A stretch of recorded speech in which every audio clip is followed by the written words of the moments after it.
How's it going, everybody? Welcome to another episode of SicErik TV, and today we are going to be doing a 6 months with the Samsung Galaxy S21 Plus.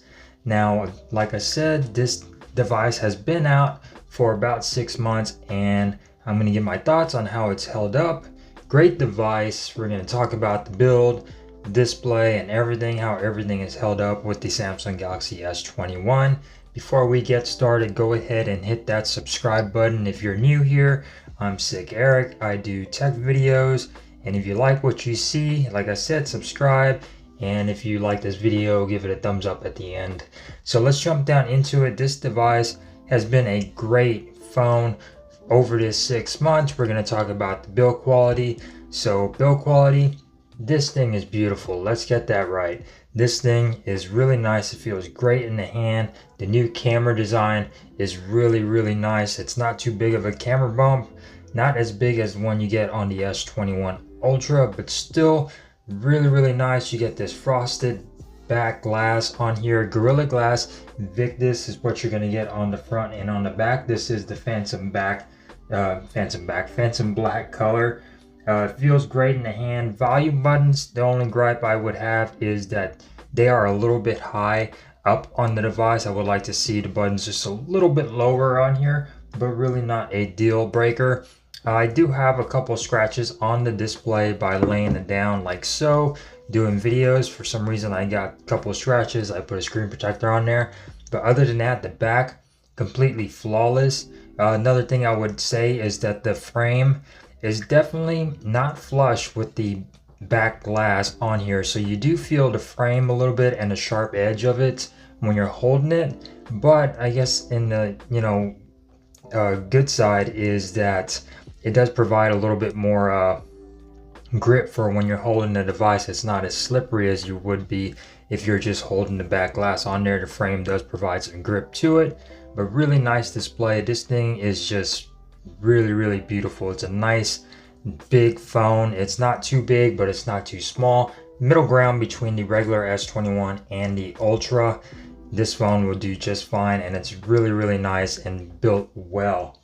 Going on over to the display, you do get a really nice dynamic AMOLED display, 6.7 inches, 1080 by 2400, and it is 120 hertz, supporting HDR10 plus. You do get a peak brightness of 1300 nits, so this definitely will get bright enough outdoors, no issue there. Again, Corning Gorilla Glass Victus covers this display, and it is a really nice display. You also get an always on display as well. Colors on here are really great. This is a great panel. 120 hertz, always welcomed on a smartphone. I wish they would have included a 1440 display, considering the price that this came out at. 1440 should have been on here, not 1080p, but it is what it is, and it is a great panel. Beautiful display, let's get that right. It is really nice to look at. Colors are punchy. It is a flat display, so you don't get any curves. I would like to have seen some curves, but like I said before, it is what it is. Still a great panel, no issues whatsoever. It is beautiful. Samsung always delivers with their displays. Speakers on here have been really excellent. You do get a stereo speaker setup. You also have Dolby Atmos on board. That way you could change everything from auto, movie, music, and voice. A lot of different options for audio on here, equalizer, and Dolby Atmos for gaming as well. You also have the classic adapt sound. Audio coming from the speakers have been excellent. We're gonna do a audio test for you guys. That way you get an idea of how the audio sounds on here. No headphone jack, unfortunately, which is kind of sad, but I guess we all have to get over the fact that no more headphone jacks are gonna be on flagship devices from here on out. Now that LG is gone, say goodbye to the headphone jack. We're going to do an audio test, and that way you guys can hear a sample of how the audio sounds on the Galaxy S21.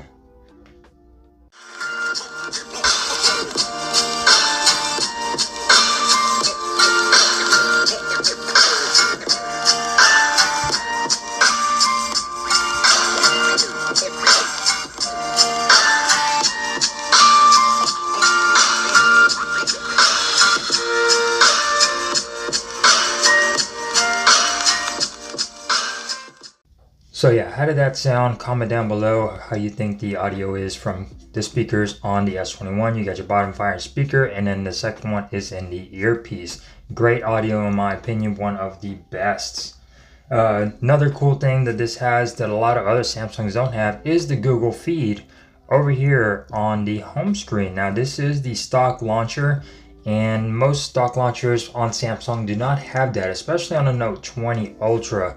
Why they won't bring it on over to the Note 20s, I do not know. It's kind of annoying, but the Samsung S21 does incorporate the Google feed on their home screen launcher. I really like that. I love having Google feed. In order to get that on my other devices, I have to use something like Nova Launcher, but they don't always work 100% on other devices, especially with gestures and things like that. So kudos for Samsung for giving us the Google feed on the left hand side of your home launcher. You could also change that if you wanted to Samsung free, but who's gonna do that? Cameras on here, you will be seeing some pictures taken on the camera on your screen with this device. So cameras and the pictures are really good.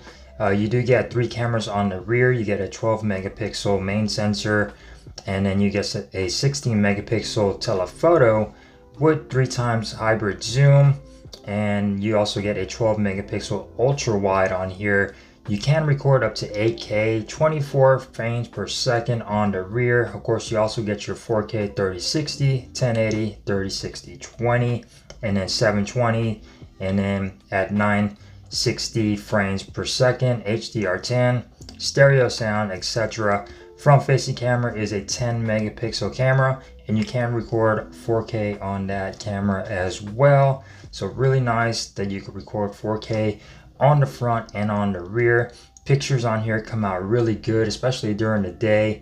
Nighttime, they are pretty good as far as if you're using night mode, but the video seems to suffer a little bit in nighttime as far as a lot of noise and jerkiness when using nighttime video.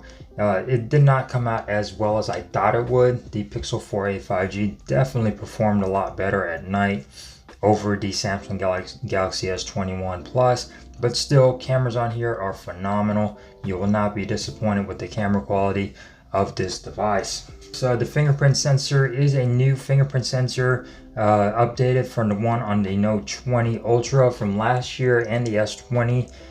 Definitely a lot faster and a lot bigger of a sensor. I definitely do not get as many misscans on this device as I do on my Note 20 Ultra.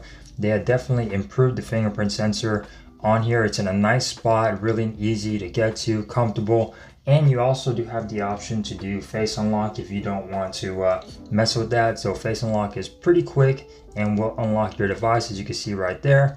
Bam, really nice and really fast to use face unlock on here, but the fingerprint sensor is still really fast and really reliable on this, a lot more than it was on the previous versions, just because of that bigger sensor. But yeah, fingerprint sensor really good. They're definitely improving that technology on their devices. Samsung is doing a good job in improving their fingerprint scanners on their phones.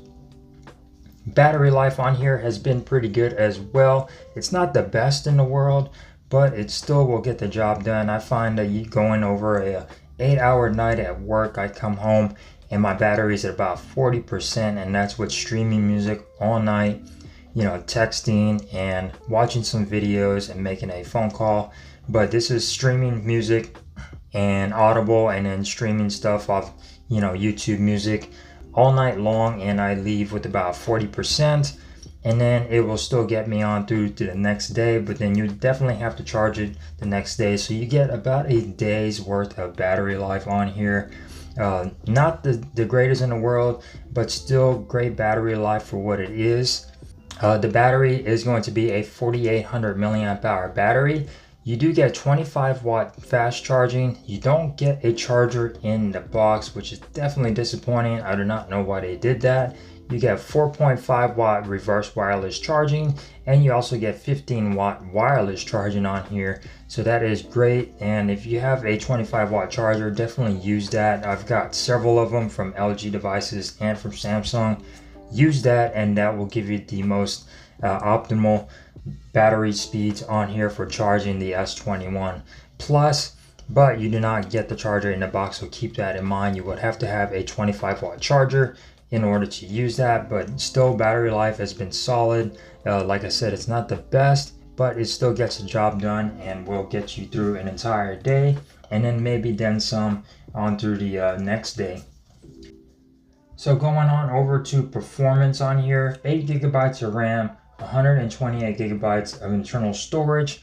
Downside about this is you do not get a micro SD card on here, so no micro SD card support. You're stuck with the 128, and for me it has been okay. I use this phone pretty regularly and to do videos, and as far as storage goes, I am at about, it's calculating the storage, 64% used, so 82 gigs out of 128 is what I've used on here, and that's with shooting a lot of videos and taking a lot of pictures, and 6 months, that is what I got. Now you can back up your stuff just to give you some more space and delete some stuff, but yeah, I really wish they would have had micro SD card support on here just to give you that extra storage that you need, like if you store a lot of music and things like that.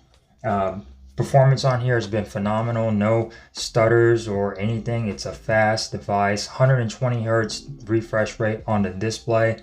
Makes this phone a really snappy phone and a great experience when using it. No issues with lag or anything like that. 8 gigabytes of RAM. Would have liked to see a little bit more, especially the price, but still 8 gigabytes is probably the sweet spot. If it was 6 gigabytes of RAM, that would be a different story, but 8 gigabytes is great for this phone. Fast and snappy and really nice, no issues whatsoever, and it's only gotten better over time with all of these software updates that this phone has released. So that is definitely good performance, strong, fast and snappy device. So going on over to the price, this phone started off at $999. That is definitely a little bit higher than what I think this phone should have been. This phone should have been at least $899, or maybe a little bit lower. So this is sort of the middle ground and the middle child of the S21 and then the S21 Ultra. So unless you're wanting the actual glass back, you probably would have been better off getting the regular smaller S21 and, you know, paying less if you could deal with that plastic back. They are pretty much the same device. This one's just a little bit bigger, but they offer the same cameras, same wireless charging. Everything is exactly the same, just smaller, and has a plastic bag. And if you wanted to even the S21 Ultra is only what, a couple $100 more. Why not just go for the Ultra? I feel like nobody really got the Plus version. Everybody just got the regular S21 and then the S21 Ultra, and this one sort of got left out. I see those few people had the S21 Plus, but not a lot. So I could understand why. This phone was very expensive when it came out for what it is. It's probably gone down a lot in price though, so if you could get this for about $800, definitely do that over the regular S21 just because of the build quality.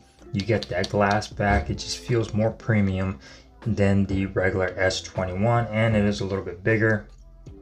And if you want to, you could probably get a Note 20 Ultra, or sorry, an S21 Ultra at the price that this came out at. Now, you know, if you could get discounts for trade-ins, things like that. So I could understand why this device was sort of left out and everybody only focused on the regular version and the Ultra version. But still, if you could get this at a cheaper price, definitely go for it, but definitely not at $999. I think Samsung overpriced this when it came out, and which is the reason why nobody got it. They either got the smaller version or the bigger version, and they didn't want to have to settle with the mid version. But what it is, it's a great device. It looks great. It's held up pretty well, no scratches or anything. Performance is still really good on here. Display phenomenal, cameras really good, battery life really good. This is a solid device, and it has held up well over the 6 months that it has been out and that I have been using this device. So with that being said, guys, hopefully you enjoyed this video. This has been my 6-month review of the Samsung Galaxy S21 Plus. Great device. see if you could pick this up. You could probably get some good deals on this over the regular version, especially if you want that more premium design, but you don't want the size of the Ultra version or anything. This is a great size, great middle ground of those two devices. So if you enjoyed this video, give me a thumbs up. If you didn't, thumbs down. That is quite all right. Thank you guys for watching. Stay safe, and I will see you guys in the next video. Peace.